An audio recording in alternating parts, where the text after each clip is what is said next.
अधिकतर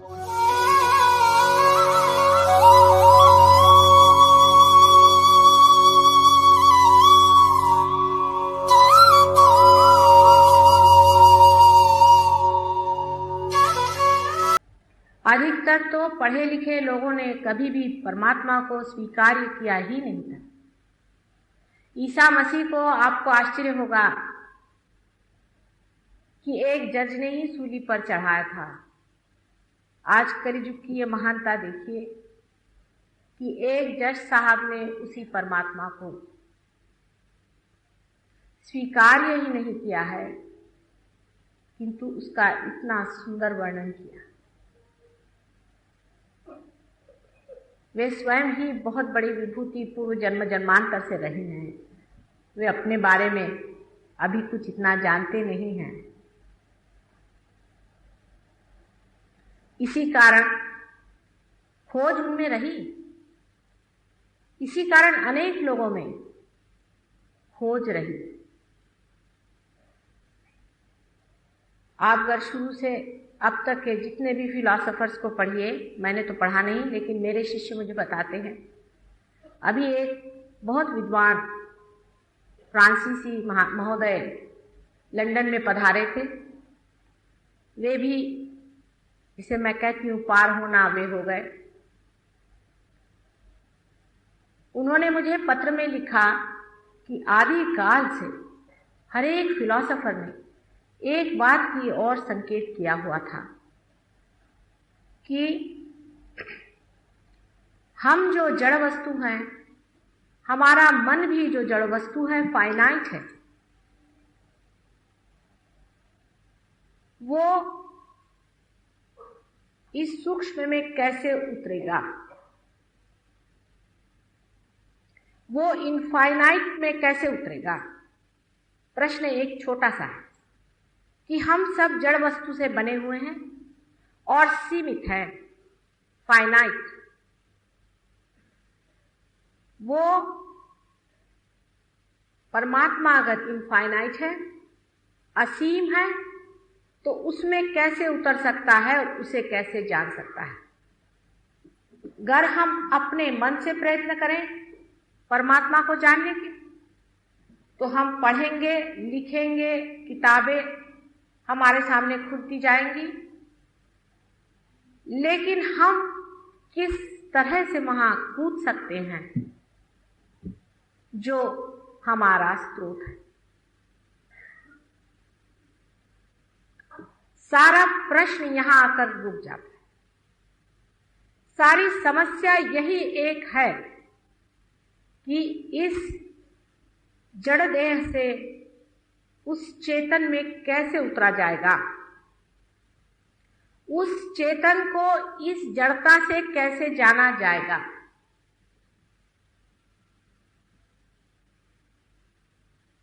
इसीलिए आज तक कभी भी कोई परमात्मा की बात करता है तो लोग उस पर हंसते हैं।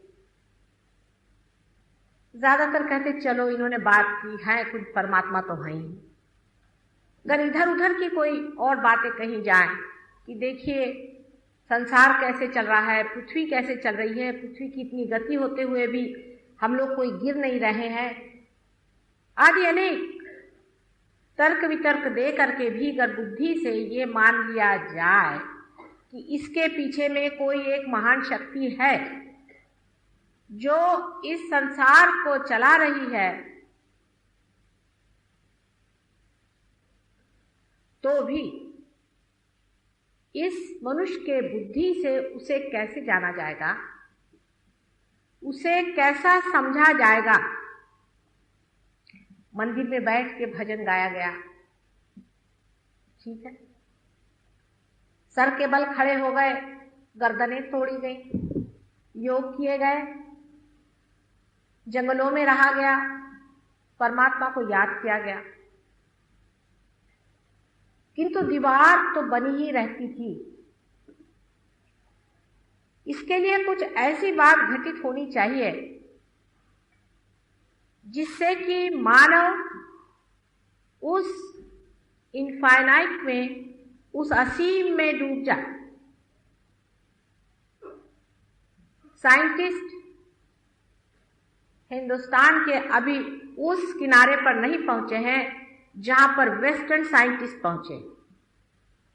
ये एक दुर्भाग्य ही है।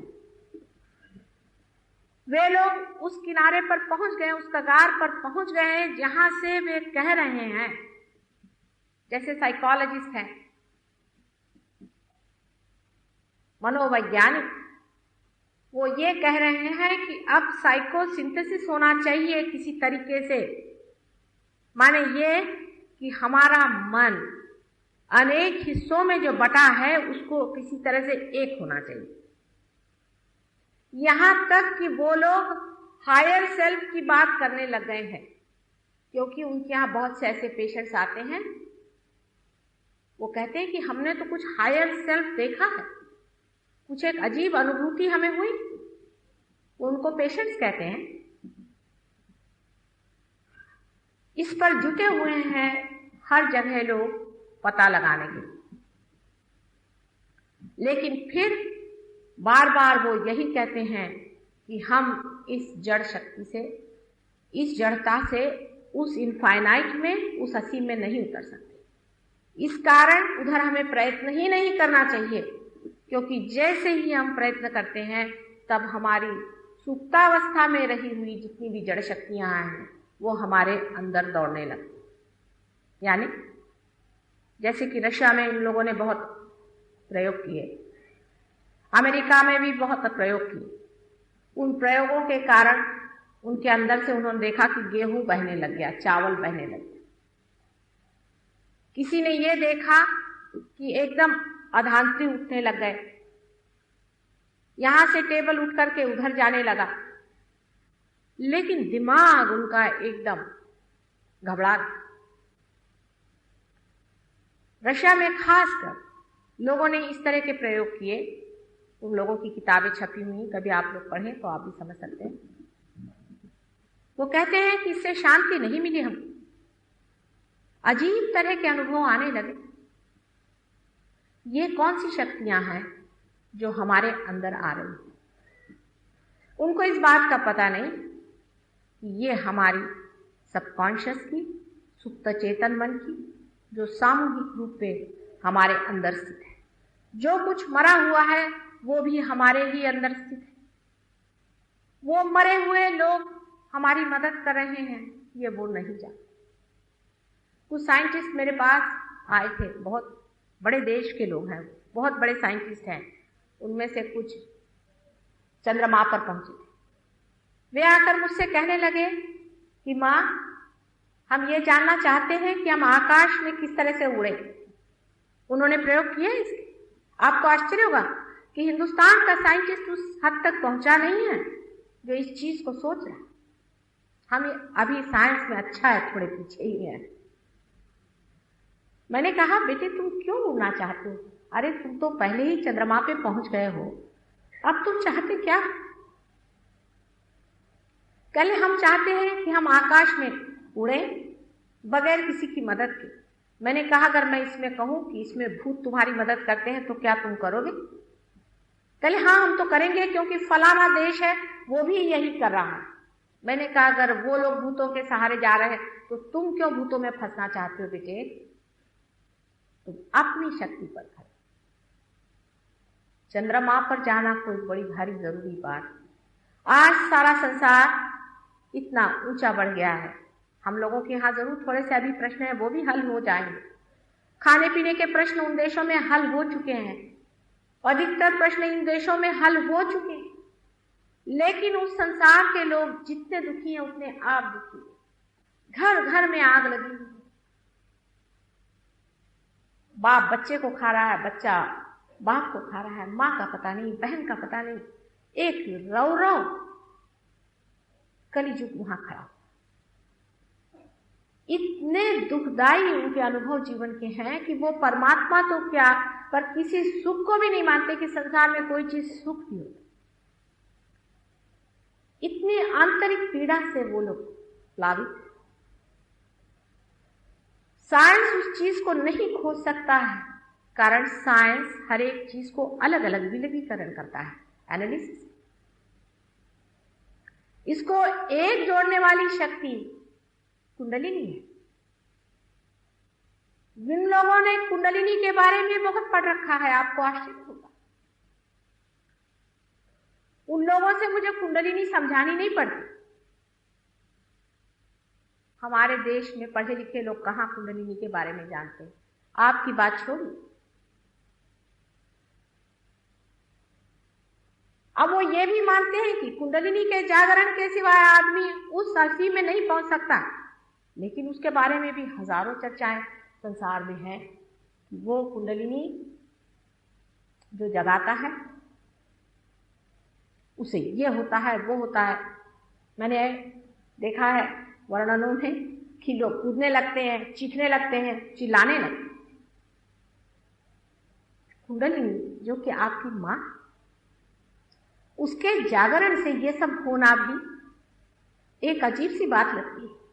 इसका अर्थ सही यह है कि वो कुंडलिनी का जागरण न होते हुए किसी दुष्ट प्रवृत्ति का जागरण है।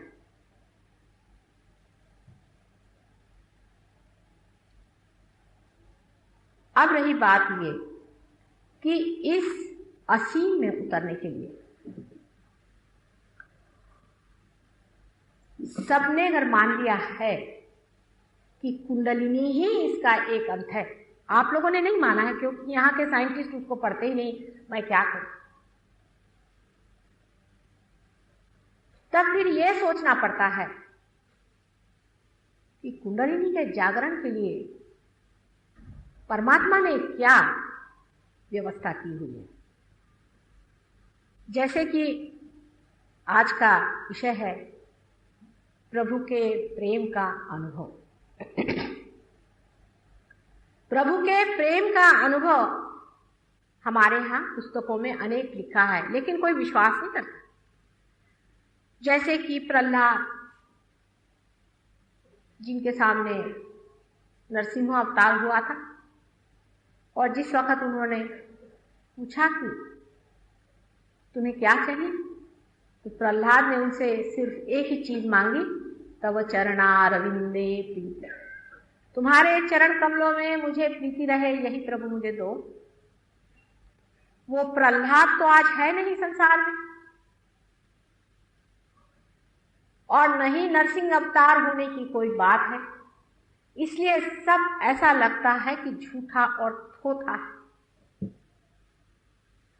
ये सब झूठी बातें हैं, इसमें कोई अर्थ नहीं। अवतारादि वगैरह सब झूठी बातें हैं, यूं ही लोगों को भरमाने के लिए कहा गया।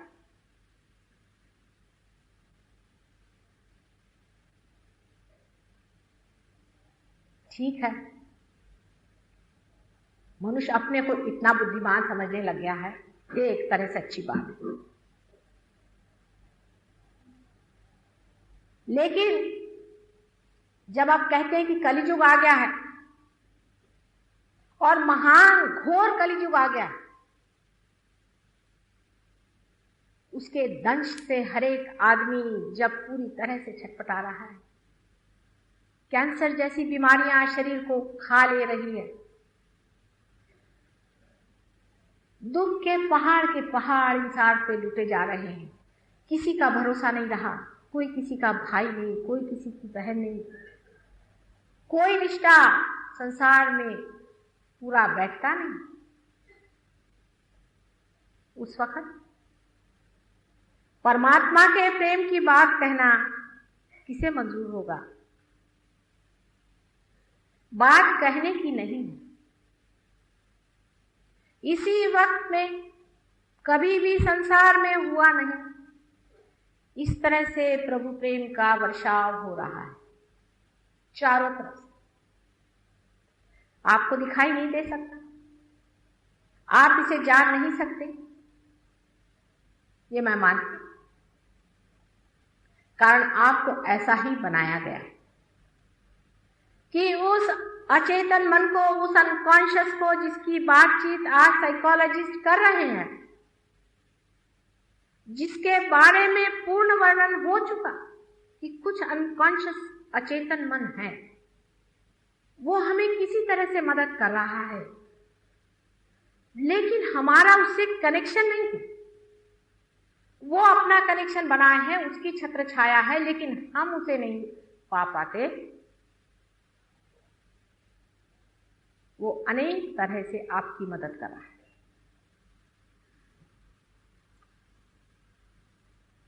पहली बार आपकी मदद वो इस तरह से कर रहे हैं कि सारे मानव जाति में एक विचार चल रहा है कि समय बचाना चाहिए, समय बचाना चाहिए, समय बचाना चाहिए। समय व्यर्थ हो रहा है, समय व्यर्थ हो रहा है। किंतु यही मनुष्य की मूर्खता भी आ जाती है कि वो जो समय बचा रहा है वो कहाँ व्यर्थ कर रहा है। अगर वो एक क्षण भी इसे सोचे कि समय मैं जो बचा रहा हूं इसे मुझे कहाँ लगाना है, तो उसमें संतुलन आ जाएगा। कलियुग के मानव पर जो परमात्मा का बहुत जोरों में वर्षाव हो रहा है, उसको पाने के लिए सिर्फ जरा संतुलन लाने की जरूरत है। आपने अभी बताया कि योग में कुंडलिनी का वर्णन है। पातंजलि योग शास्त्र में जिस तरह से बताया गया है कि आपको 6 तरह की चीजें करनी पड़ेगी, जंगलों में रहना पड़ेगा, गुरुओं का समागम करना पड़ेगा, तब कहीं जा करके ये चीज अंदर बनेगी। अभी गगनगढ़ के एक बहुत बड़े महाराज हैं, मुझसे कहने लगे कि माता जी 21,000 वर्ष की तपस्या के बाद मेरे हाथ में वाइब्रेशन फूटे थे और आप इन लोग को यूं ही देते चली जा रहे हैं।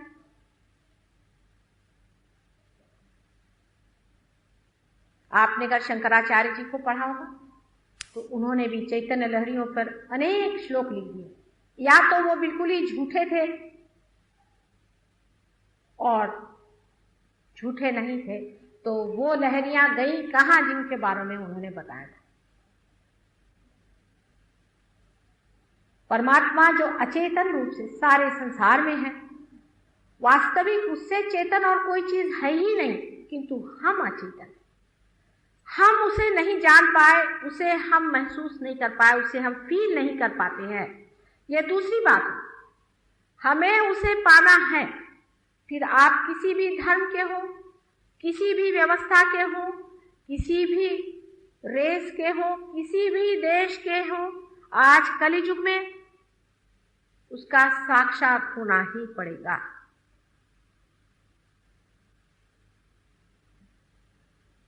1979 से कलियुग खत्म होना चाहिए, शुरुआत हो गई।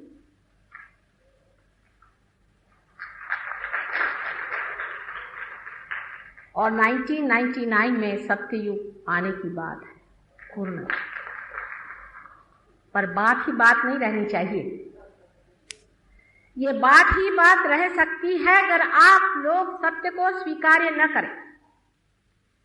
असत्य के लिए तो 1000 चीजों से भी आप उसको स्वीकार कर लेते। कोई भी असत्य हो उसे मनुष्य इतने जोर से पकड़ लेता है जिसकी कोई हद नहीं, लेकिन सत्य पे टिकता नहीं। टिकेगा? इतनी ताड़ना और पीड़ा मानव ने क्यों उठाई? एक मां के हृदय को ये चीजें विदीर्ण कर देती है, लेकिन क्या करे, मानव उसके बगैर मानने वाला नहीं, उसके बारे में सोचने वाला नहीं है। मानव बड़ा हठी,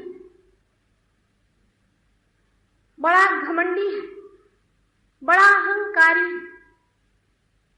और समर्पित भी हमेशा असत्य ही को रहता है। कुछ चमत्कार देखे उसी ओर दौड़ पड़ा, किसी ने 2 पैसे दे दिए उसी ओर दौड़ पड़ा। जितनी भी असत्य की बातें हैं जिससे कि मन में घृणा किसी के प्रति हो, जैसे मैं आपसे कहूं आप हिंदुस्तानी हैं, आप दुनिया भर के लोगों को नफरत करें तो अभी सब हिंदुस्तानी एक हो जाएंगे। मैं कहूं आप एक योग भूमि के वासी हैं, सारे संसार को आप प्रेम करें, तो मुझे लोग लेक्चर देते हैं माता जी आप तो सबको प्रेम सिखा रही, वो हमें प्रेम करते हैं या नहीं। ऐसा मनुष्य असत्य को पकड़ा हुआ है कि सत्य ढल रहा है, बाहर चला जा रहा है, लेकिन उसे स्वीकार नहीं करता। इतना हठी है कि असत्य की कांस पकड़ के बैठा है, उसे छोड़ता ही नहीं, उसी को वो माना हुआ है यही सब कुछ है। मानव को स्वतंत्रता दी गई विशेष रूप से, अचेतन ने दी, अनकॉन्शियस ने दी है, परमात्मा के प्रेम ने दी है, जिसे हम प्रणव कहते हैं, जो परमात्मा का प्रकाश, उसी ने जानबूझ करके आपको स्वतंत्रता दी। आपने अगर मेरे पहले लेक्चर कभी सुने हो तो आप जानते हैं कि किस तरह से हमारे मस्तिष्क में कार्य करके हमको अलग कर दिया गया उस चेतन शक्ति से जो चारों तरफ, उस इनफाइनाइट से दूर करके हमको फाइनाइट कर दिया, उस असीम से हमें हटा करके और हमें सीमा में बांध दिया। हम अलग हो गए, आप अलग हो गए, आप अलग। क्यों किया ऐसा? इसलिए क्योंकि आप एक परमात्मा के हाथ में यंत्र स्वरूप बनना चाहते हैं। उस यंत्र को व्यवस्थित संतुलित बनाने की जिम्मेदारी आप पर छोड़ दी। मनुष्य कितनी बड़ी चीज है। सारे संसार में, सारे विश्व में आज तक हुए जितने भी सृजन हुए हैं, पृथ्वी तल पे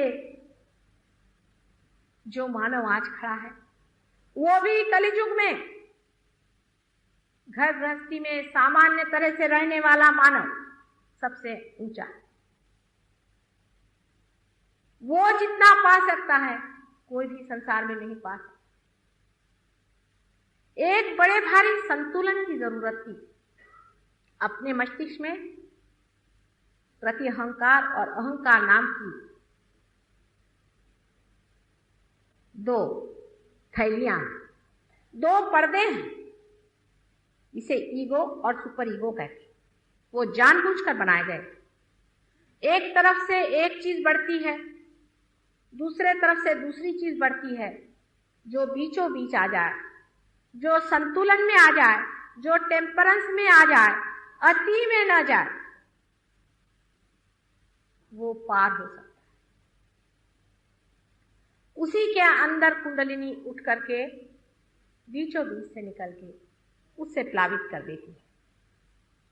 उसी के अंदर उसका चित्त, अटेंशन कुंडलिनी पर बैठा हुआ उस अचेतन में, अनकॉन्शियस में आपको छोड़ देता है।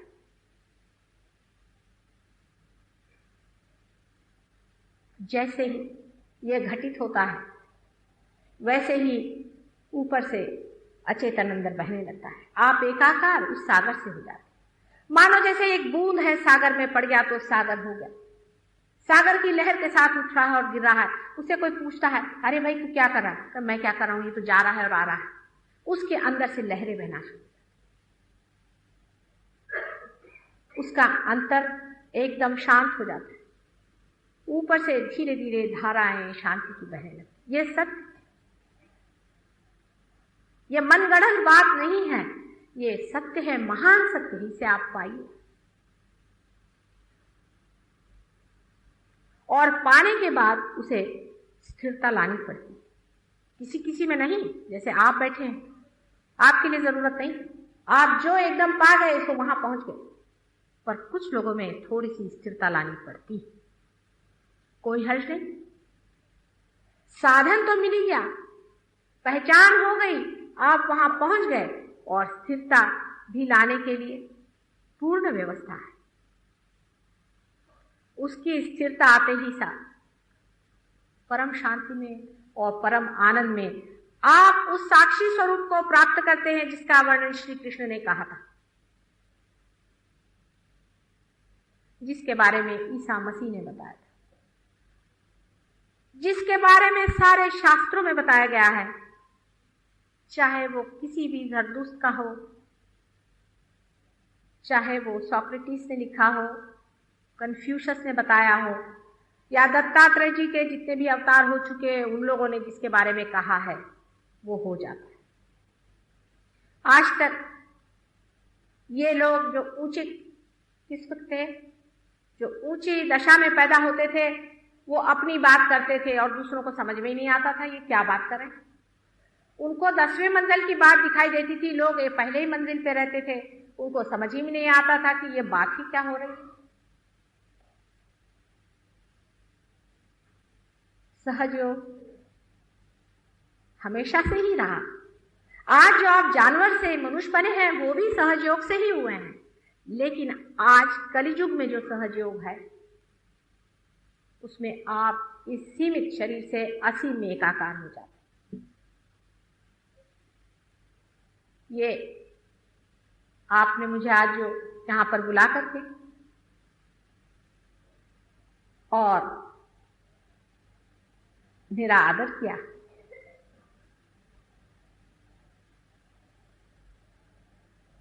उसका कहना यही है कि इस आदर में उस परमात्मा का आदर करिए जो आपके दरवाजे पर बिल्कुल खड़ा हुआ।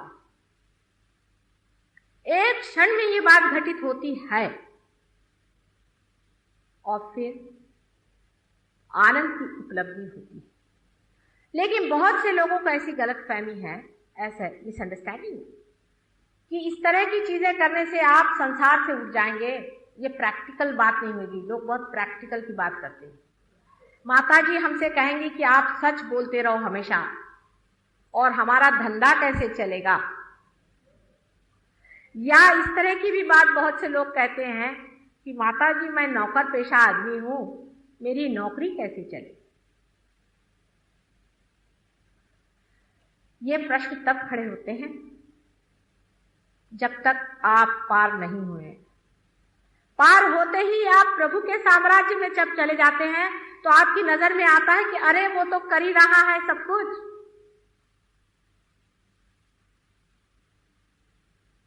एक उदाहरण के लिए बात बताएं कि सहज योग में कोई भी मनुष्य 70 साल से पहले नहीं मर सकता अगर वो पार हो गया है। ऐसे लोग जिनके बारे में कहा गया था कि इनकी आयु इतने साल में खत्म हो जाती है, 20 साल में मर जाएंगे, ऐसे भी लोग मेरे पास आए और सहज योग के बाद वो अभी तक काफी अच्छे से चल रहे हैं। अभी अभी का हाल में एक किस्सा था कि गलती से किसी को ऐसी खबर आई कि हमारे एक सहयोगी जिनकी उम्र होगी 40-45 साल की, उनकी मृत्यु होगी। और उन्होंने मुझे चिट्ठी लिखी। मैंने कहा असंभव, हो ही नहीं सकता। फिर मैंने वाइब्रेशन से जाना कि वो तो जीवित है। उसके बाद मैंने चिट्ठी लिख के यहाँ भेजी और वहां मेरे लंदन के जो डिसाइपल्स थे उनसे भी बताया कि बताओ क्या है। कहले नहीं माँ वो तो जीवित है, क्योंकि जब कोई मर जाता है तो हाथ में एक अलग तरह के वाइब्रेशंस आते हैं। तो मैंने जब चिट्ठी यहाँ पहुंची, इन लोगों ने पता लगाया और फौरन मेरे पास तार भेजा कि ही इज हेलन हार्ट। असंभव है। इससे बढ़ के और आपको कौन सा मैं एक्सपीरियंस बताऊं। कैंसर की बीमारी, आप जानते हैं कि हम लोगों ने अनेक कैंसर के रोग ठीक किए हैं, लेकिन हम लोग यही धंधा नहीं करते। पहले बता दें, क्योंकि ऐसे बताते ही साथ सब लोग कैंसर के रोग लेकर मेरे पास आ जाते हैं। ऐसे ही ईसा मसीह के साथ हुआ था। उन्होंने तो 21 ही आदमियों को ठीक किया था, लेकिन हमारे तो एक एक शिष्यों ने 500-500 लोगों को ठीक किया है। अभी एक साहब राहुरी से आए हैं, राहुरी की यूनिवर्सिटी के हैं, ब्रेन कैंसर का पेशेंट था, उसको ठीक कर दिया। हाँ, कैंसर सहज योग के सिवा ठीक नहीं हो सकता है, ये मैंने पहले भी कहा था और आज भी कहती। और हेल्थ मिनिस्ट्री में भी हम लोग जाने वाले हैं। लेकिन प्रॉब्लम हमारे लिए ये है कि जैसे ही हम कहेंगे हम कैंसर ठीक करते हैं, सारे कैंसर के बीमार ठीक करते करते हम डॉक्टर कब बनाएंगे। हमको तो लोगों को पार कराना है, और जिस वक्त वो पार होते हैं उनकी कैंसर की बीमारी ठीक होनी ही पड़े। हर एक तरह की बीमारी ठीक हो जाए। आप कम से कम 20 साल की आपकी उम्र छोटी लगेगी, क्योंकि ये सारी जो आप सर पे खोपड़ी पर लादे जिम्मेदारी घूम रहे हैं और सोच रहे हैं कि मुझे ये करना है वो करना है, वो सब खत्म हो जाता है और सब होते ही रहता है। सब काम बनते रहता है, होते रहता है। जैसा हम चाहते हैं वो हो जाना होता नहीं है। जो वो चाहता है वो होता है, और वो जो चाहता है वो अत्युत्तम है हमारे लिए। एक उदाहरण के लिए मैं अपने ही जीवन का एक आपको उदाहरण दूं। मेरे पति पहले, आप जानते हैं, शिपिंग कॉरपोरेशन में चेयरमैन थे और उनके लिए एक बड़ी भारी नौकरी इंग्लैंड में ऑफर हुई थी, लेकिन किसी कारणवश पॉलिटिकल बात की तो उनका वहाँ अपॉइंटमेंट नहीं हुआ और कुछ नीची तरह की नौकरी मिली तो उन्होंने जाना ठीक नहीं समझा। लेकिन मैं मजे में मस्ती में थी। उन्होंने कहा तुम्हें कुछ नहीं लगता? मैंने कहा मुझे क्या फर्क पड़ने वाला, मैं जहां भी हूँ मुझे तो इसमें कोई फर्क नहीं पड़ने वाला, तुम क्यों परेशान हो? मैं तो बहुत आनंद से, और जो कुछ होता है सो भले ही के लिए होता है, ऐसा ही सोचना चाहिए। परमात्मा का हर एक चीज में कोई ना कोई संकेत है। मैंने कहा अगर आप नौकरी को इतनी बड़ी चीज समझते हैं तो उसमें भी परमात्मा का कोई संकेत ही होगा। उसके अगले ही साल बड़ा भारी चुनाव हुआ और 176 देशों ने उनको चुन करके इतने ऊंचे पद पर बिठाया कि जिस आदमी की जगह वो जाना चाहते उसके भी खोपड़ी पे जाकर बैठे। तब उनको बड़ा आश्चर्य हुआ और मैंने कहा नहीं भी बिठाते तो भी मैं सोचती ठीक ही है। तो हिंदुस्तान छोड़ करके जब बाहर देश में जाना हो तो लोगों ने कहा कि माता जी आपका तो कार्य क्षेत्र आप कहते हैं कि हिंदुस्तान है और ये योग भूमि। मैंने कहा योग भूमि तो है लेकिन जितने योगी हैं सब इधर ही पैदा हुए हैं, क्या करूं? सच बात। आपको आश्चर्य होगा कि हिंदुस्तान के सारे योगी आजकल उधर ही पैदा हुए, यहां नहीं। यहां तो कीचड़ जैसा मुझे लगता है, आप माफ करें लेकिन है। उन लोगों को आप एक एक को देखिए तो आपको आश्चर्य होगा कि कितनी महान व्यक्ति एक। उनके लिए परमात्मा कितनी बड़ी चीज है, उनके खोज में कितनी सच्चाई है, कितनी गहराई है। सर्वस्व अर्पण करके भी वो चाहते हैं कि हर पल इसी में बने। अभी एक साहब यहाँ आए थे, वो भी यूनाइटेड नेशंस में बड़े भारी ऑफिसर हैं, हमारे लोगों से मिले। ये लोग दंग हो गए, कहने लगे भाई मुझे सिखाओ, गणपति की पूजा सिखाओ। लोगों ने पूछा तुम गणपति की पूजा करोगे? तुम तो ईसाई हो। नहीं, मैं ईसाई नहीं हूं, मैं किसी धर्म का नहीं हूं, मैं सहज योगी हूं। गणपति के बगैर कुछ नहीं हो सकता। पूजा क्या है? पूजा भी उसी असीम में उतरने की बात। नमाज क्या है? उसी असीम में उतरने का मंत्र है। प्रेयर क्या है? उसी असीम में उतरने की एक व्याख्या है। लेकिन बगैर परमिशन के, बगैर कनेक्शन के कोई भी इसका अर्थ नहीं लगता। आप करते रहें जितनी पूजा करें, किसी काम का नहीं है। आज ही एक स्त्री हमारे पास आई थी, मुझसे कहने लगे कि माता जी मुझे हृदय की बहुत तकलीफ है। मैंने कहा तुम कौन सा मंत्र कहती हो? कहले मैं कहती हूँ ओम नमः शिवाय। देखिए आप कि शिव का नाम, शिव तो हृदय में बैठे, उनका हृदय में ही स्थान है। जिसने शिव को पा लिया उसका हृदय इधर से उधर होना असंभव। और वो ओम नमः शिवाय का जप कर रही है और हृदय उनका खराब, ये कैसे? मैंने एक ही बार उनको याद करते ही उसका हृदय एकदम स्थिर हो गया। शिव जी जाग गए वहां पर। क्या अंतर है उनमें, मुझ में? एक ही अंतर, मेरा शिव जी से कनेक्शन है। मैंने उनसे परमिशन ली हुई है। जैसे किसी के घर पे आपको जाना है तो आपको उससे परमिशन लेके जाना पड़ती है। अब आज जस्टिस वैद्य के यहाँ आपको अगर जाना है, आप जाके दरवाजे पे ठोका मारेंगे तो वो आपको पुलिस में बंद करवा देंगे। लेकिन आप कायदे से उनके पास पहुंचे तो वो भी आपकी आवभगत करेंगे, कहेंगे बैठिए, आइए विराजी। कनेक्शन के बगैर जितनी भी पूजा अर्चा आदि होती है, और वो भी अतिशय में जब जाती है, संतुलन से परे, उसका नुकसान होता। आपने हठ योग पे भी कहा, हठ योगियों के प्रति मेरा यही आज तक अनुभव रहा है। आश्चर्य की बात, अमेरिका में भी बहुत हठ योगी कि जितने भी हठ योगी हैं सबको हार्ट की ट्रबल, बड़ा आश्चर्य होता है। हठ योगी तो विशेषकर शिव के बहुत बड़े पुजारी होते हैं। उसका कारण यह है कि हठ योग संसार में रहने वाले लोगों के लिए नहीं, जंगलों में रहने वाले हैं परशुराम के लिए। संतुलन से थोड़ा बहुत करना दूसरी बात, लेकिन हठ योग आप लोगों के लिए नहीं। अगर आप उसको अतिशय करेंगे तो हृदय का आपका प्रॉब्लम होने ही वाला। अभी आप देख रहे हैं कि संसार में एक हरे रामा हरे कृष्णा लोग आते, लंदन में कितने ही उनके शिष्य मेरे पास आते हैं, उनको यहाँ पर कैंसर की बीमारी, सच बात मैं आपसे बता रही हूँ, मैं आपकी माँ हूँ, जो गलत बात है उसके लिए मुझे बताना ही हो, उनको यहाँ पर कैंसर की बीमारी। आपको आश्चर्य होगा इस कंठ में श्री कृष्ण का ही वास है, वही विराजते हैं यहाँ पर। जब कभी किसी को कंठ में या सर्वाइकल प्लेक्सस में कोई भी शिकायत होती है तो श्री कृष्ण का, राधा कृष्ण का नाम लेना पड़ता है, कुंडलिनी शास्त्र। और इनके यहाँ पर देखिए कि इनकी जो कुंडलिनी अवरुद्ध तो है ही, लेकिन यहाँ पर श्री कृष्ण ही नाराज बैठे हुए हैं, वहां से लुप्त हो गए। क्या वजह है? हम लोग सोच रहे हैं क्या हमारी संस्कृति फैला रहे हैं, हालांकि उसमें संस्कृति कुछ नहीं फैलाते वो लोग। मैंने देखा उनकी चोटियां नीचे गिर जाती, धोतियां नीचे गिर जाती, इतना भद्दापन सारा है। लेकिन जाने दीजिए उस बात को, परमात्मा के नाम पे जो कूद काद रहे हैं और चिल्ला रहे हैं, उनके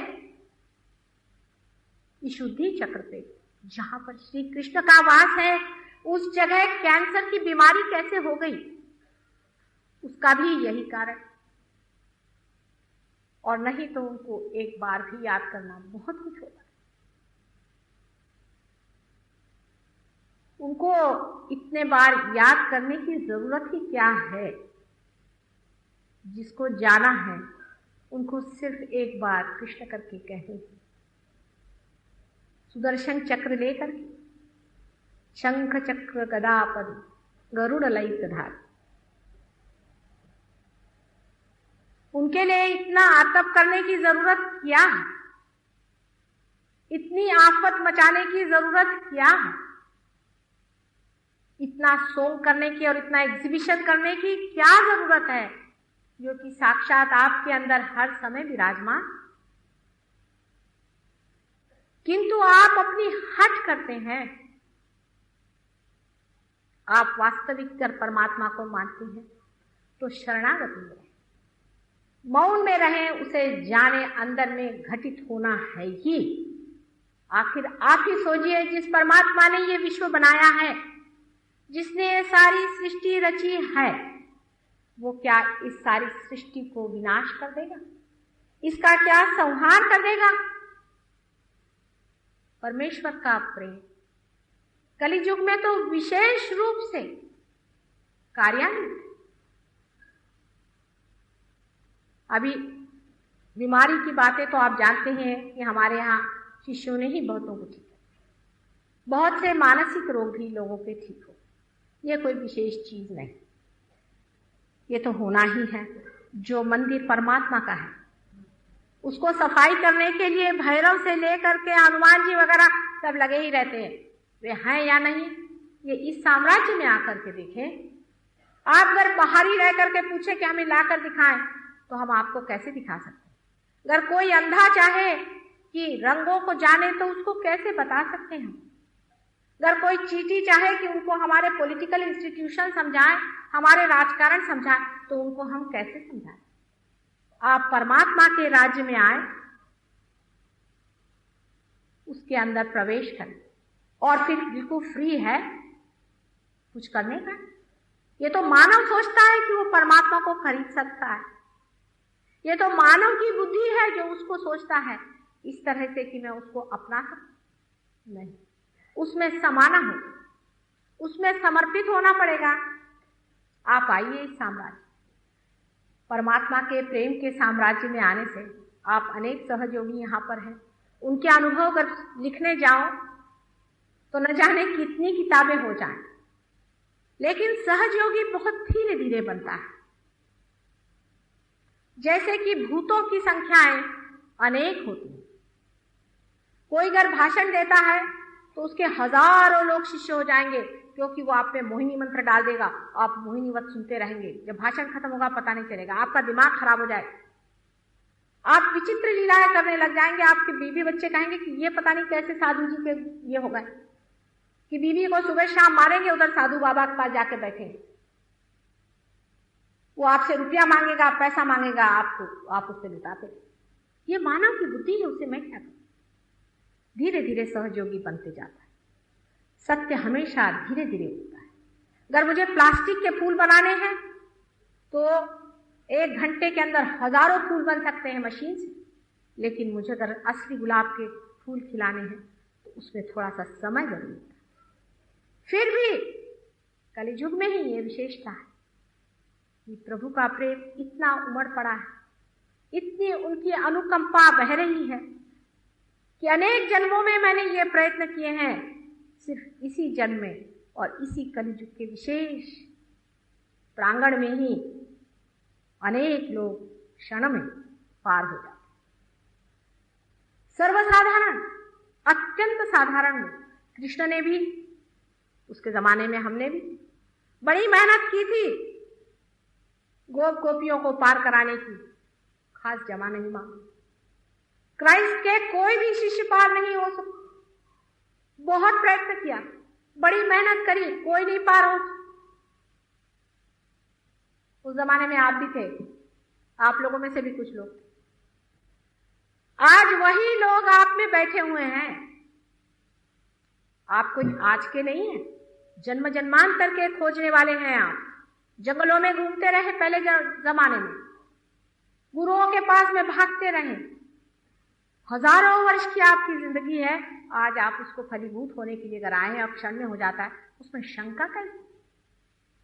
इसका वचन बहुत पहले दिया गया था कि कलयुग में ही ऐसा काल आएगा, और वो हो रहा है।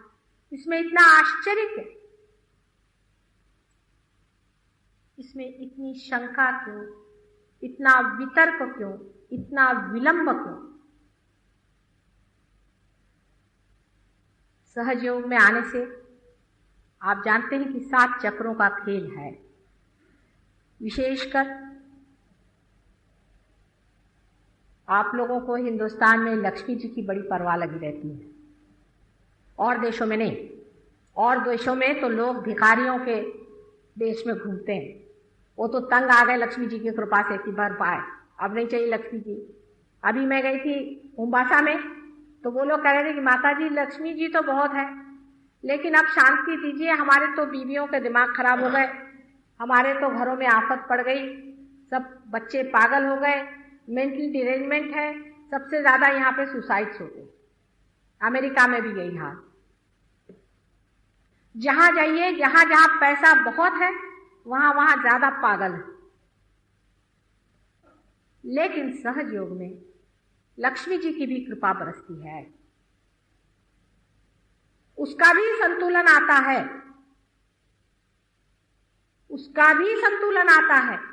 आप उस साम्राज्य में जाते हैं, उस विशेष आशीर्वाद में उतरते हैं जो सारा ही कार्य ऐसा बनाते जाता है कि आपका सारा ही मार्ग सुलभ और सहज हो जाए। हमारे यहां ऐसे बहुत से लोग हैं जो इसकी शहादत देंगे, विटनेस देंगे, साक्षी देंगे। अब माँ है ना, हर चीज के प्रलोभन बच्चे को देती है कि बेटे ऐसे ही खा ले, ये नहीं तो मैं तुझे वो दूंगी, तू ये खा ले, तुझे मैं 2 पैसे दूंगी, तू खा ले भाई। फिर उस पर भी नहीं माना तो कहेंगे अच्छा मैं तुझे एक महल बना दूंगी, तू खा ले। ऐसा ही मेरा हाल, सब तरह से मनाते रहती हूँ और सब देती भी हूँ, प्रेम भी बहुत देती हूँ। मांगती सिर्फ एक कि बेटे अपने को जानो, जो अपने अंदर शक्ति है उसमें उतरे रहो, उसको मांगो, जो असलियत है उसे मांगो, ये नकलियत पे न रहो। आनंद, कितना भी आपके पास ऐश्वर्य हो, कितनी भी संपदा, कितना भी आपके पास पावर हो, आप कितने भी उच्च पद पे हो, महारानी हो, महाराजा हो, आनंद नहीं आ सकता है, नहीं आ सकता है जब तक आप आनंद के साम्राज्य में न खड़े।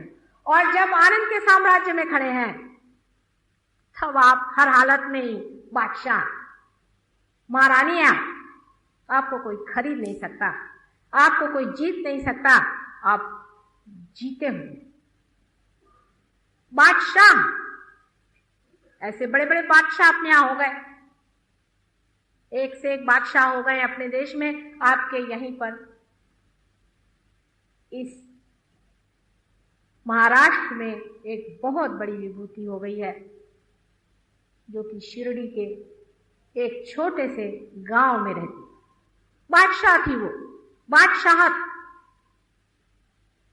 लोग जान ही नहीं पाए कि बादशाहत कैसी रही, क्या मजे में रहते थे वो। हमारे इस भारतवर्ष में गुरु नानक जैसे दूसरे एक बादशाह हो गए, कबीर जैसे तीसरे बादशाह हो गए। इन्होंने कोई राज भोगे थे? आज सारा संसार उनके चरणों में झुका रहता है। उन सबको समझाने की, उनके पूर्ण कार्य करने की और उनकी जो कुछ बातचीत है, जो कुछ उन्होंने कहा है, उसको सिद्ध करने के लिए ही मैं आपके सामने आज उपस्थित हुई। कोई भी उनकी बात झूठ नहीं थी। जो ईसा कह गए, जो कृष्ण कह गए, जो गीता में है, जो वेदों में है, जो बाइबल में है, जो कुरान में है, सारी बातें मैं आपके सामने सिद्ध करके दिखाना चाहती हूँ। दिखने को तो मैं बहुत साधारण सी एक स्त्री हूँ, ठीक? मेरे ही अंदर से वो शक्ति आपको सिद्ध करके दिखा सकती कि जो अचेतन है, जो अनकॉन्शियस है, वो किस तरह से काम करता है। जब आप पार हो जाते हैं, हर एक उंगली पर, हर एक जगह पर आपके चक्र हैं, वो बताता है देखो यहां पर इनको प्रॉब्लम है, यहां पर इनको शिकायत है, उंगलियों पर। माने वो शब्दों में नहीं बताता है, आपको जला के बताता है, ठंडा करके बताता है। जैसे आपके अंदर ठंडी ठंडी लहरें भरने लगी, वो आशीर्वाद रूप से चला आ रहा है, ठंडा ठंडा हिमालय से, जैसी कि कोई धाराएं चली आ रही।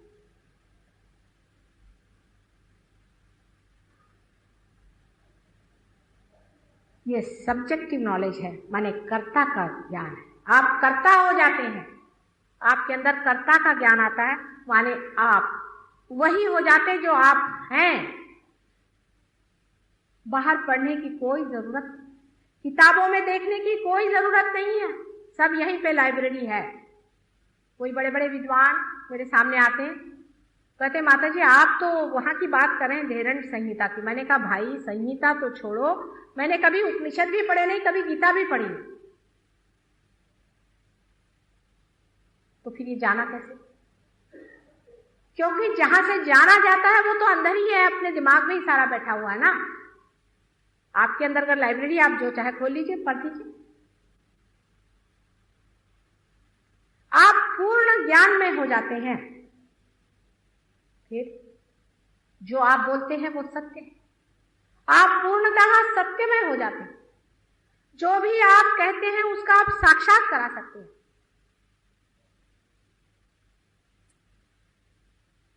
आपके हाथ से कुंडलिनी यूं उठेगी, मेरे तो छोड़ दीजिए बात। यहां पर ऐसे अनेक लोग यहां पर हाजिर हैं जो आपके ही जैसे दिख रहे हैं, उनके सिर्फ इशारे पे कुंडलिनियां उठती हैं, हजारों उठती। विश्वास अंधा मत करिए, इसको आप जानिए। लंदन में मुझे बड़ा आश्चर्य हुआ कि एक साहब ने मेरे फोटो पर 6 आदमियों को पार कर दिया। वो सिर्फ मेरे फोटो की तरफ हाथ करके बैठे थे और 6 के 6 पार हो गए और कहां के कहां पहुंच गए। मैं बड़ी आश्चर्यचकित हुई जब देखा, तो मैंने कहा हा हा, कहां से अनादि काल के महापुरुष उतरे हैं संसार, इनके पांव छू लूं, इन्हें हृदय से लगा लूं कि कहां रखूं इन्हें मैं। सिर्फ फोटो देखते ही तुम तो पार होने वाले थे, वैसे पार ही हो, तुम्हारा क्या कर। दूसरा बड़ा भारी आशीर्वाद संसार में हो रहा है, जिसकी शायद आपको खबर न हो। बहुत से छोटे बच्चे जिनकी उम्र 8 साल से नीचे है, कुछ तो 12 साल के भी मैंने देखे, अमेरिका में भी है, लंदन में तो बहुत है और यहां पर भी है। बड़े बड़े जीव पैदा हुए, सारा कुंडलिनी शास्त्र में पारंगत है। आज ही एक लड़का छोटा सा 5 साल का अपने बाप ही के मारा जा रहा था, नाभि चक्र पे मारा जा रहा था, उसके आज्ञा चक्र पे मारा जा रहा था। वो समझ रहा था इसकी ये चीज पकड़ गई, उसकी वो चीज पकड़ गई, उसको कुछ बताना नहीं था, मारे जा रहा था। छुड़ा के ही छोड़ा उसने, जब तक उसका छूटा नहीं उसके 2-4 लगाए दूसरे और उसको छुड़ा लिया। साक्षात ज्ञान उनका एक एक हाथ का इशारा, उनकी एक एक चलन, उनकी एक एक बातचीत, सब में ज्ञान। हमारी भी एक नातिन है, दोनों नातिन मेरे बहुत पहुंचे हुए हैं, दोनों ऐसी पैदा हुए बड़े। एयरपोर्ट पे हम लोग गए तो यूं यूं यूं हाथ चला लगे। मैंने कहा क्या कर रही हूं? नानी सबको बांध रही हूं, इतने कितने काले यहाँ पे घुसे हुए हैं। काले का मतलब उनका होता है जिसे आप कहते हैं नेगेटिव, सबको बांध रही हूं। इतनी छोटी सी 3 साल की थी तो बताने लगे कि सहयोगियों से बताती थी कि देखिए हमारा मन जो है घोड़ा है,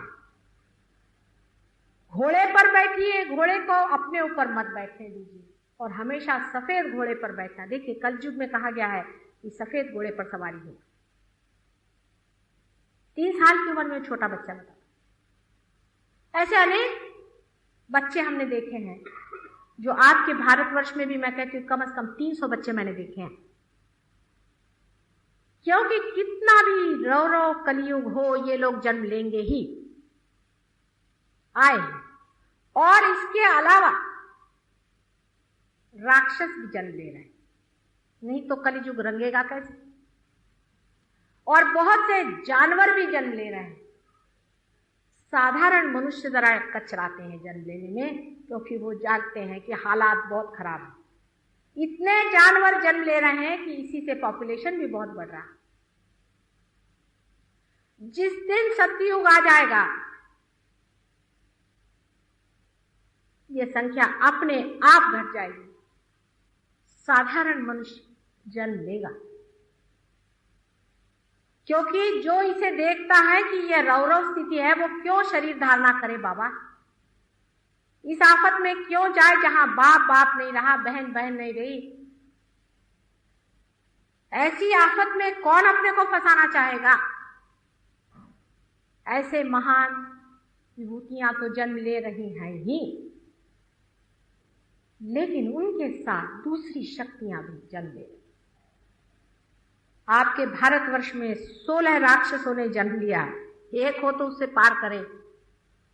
अब संहार की भी बात नहीं हो सकती, क्योंकि उनका संहार करें, एक सांप उनमें से मर गए तो वो भूत बन के और छा रहे। इतनी दुष्ट प्रवृत्तियां संसार में कहां से आई हैं, उसका सोर्स क्या है, उसका स्रोत क्या है, इसको आप लोग कैसे समझेंगे, उसका निदान आप लोग कैसे देंगे। साइंटिस्ट लोग बताएं कि यह कैसे हो रहा है, साइंस से बता सकते हैं। साइंटिस्ट का तो यह हाल है कि अमेरिका में बहुत से लोगों ने गांजा और ये पीना शुरू कर दिया, तो 5 साइंटिस्ट लोगों की कमेटी बनाई गई, इसका पता लगाए कि गांजा वांजा पीने से क्या होता है। वो पता लगाने को गए तो उनपे ये भूत बैठ गए।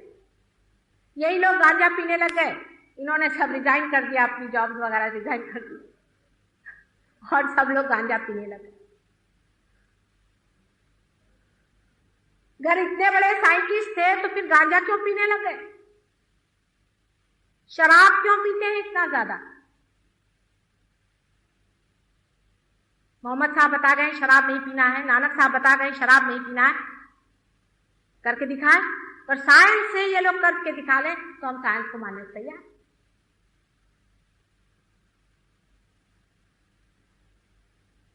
ये लोग क्या खुश हैं?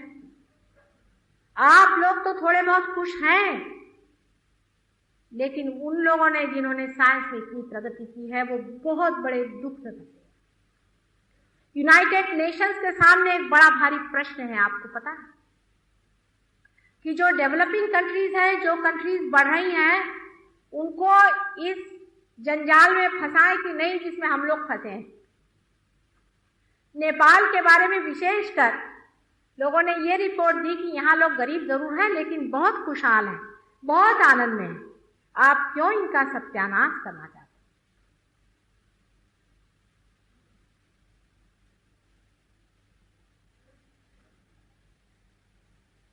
आप लोगों को भी देखकर बहुत से लोग कहते हैं कि हिंदुस्तानी अब भी बहुत संतुलित है, अब भी बहुत ठीक है। अब भी इतनी दुख की पराकाष्ठा में नहीं पहुंचे, इनको क्यों तुम लोग डेवलप करके और इस चक्कर में फंसा रहे हो जिसमें हम लोग फंसे।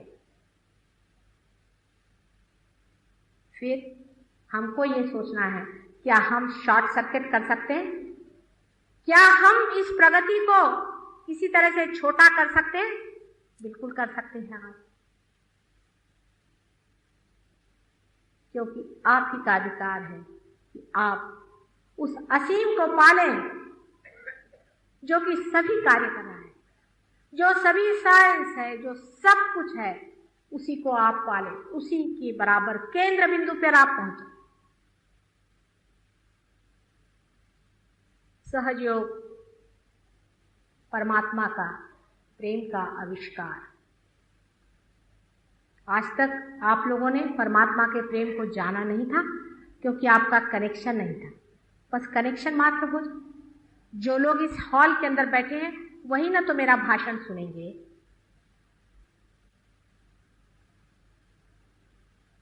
उसी प्रकार जो परमात्मा के साम्राज्य में आ जाएंगे वही उसका सर्वव्यापी स्वरूप, हर एक कण कण में बैठी हुई बात जिसे कहते हैं, उसका सारा सिद्धांत उन्हें दिखाई, कोई शंका रह ही नहीं जाएगी। क्या कमाल है उसका, क्या चमत्कार है। नहीं तो वैसे ही लंदन में चर्चेस बिक रहे हैं, बेचिए चर्चेस, क्या करें, जैसे खरीदे थे वैसे बेच रहे हैं। आश्रम बिक रहे हैं हिंदुस्तान। जब तक कोई जीवंत चीज संसार में नहीं दिखाई देगी, भगवान का नाम भी नहीं रह सकता ना। लेकिन परमात्मा तो जीवंत, सिर्फ आप उसे पाले, क्योंकि आप लोग स्टेज पर हैं। आप ही के थ्रू ये होने वाला है, आप ही की वजह से ये होने वाला है, क्योंकि आप लोग सब स्टेज पर हैं।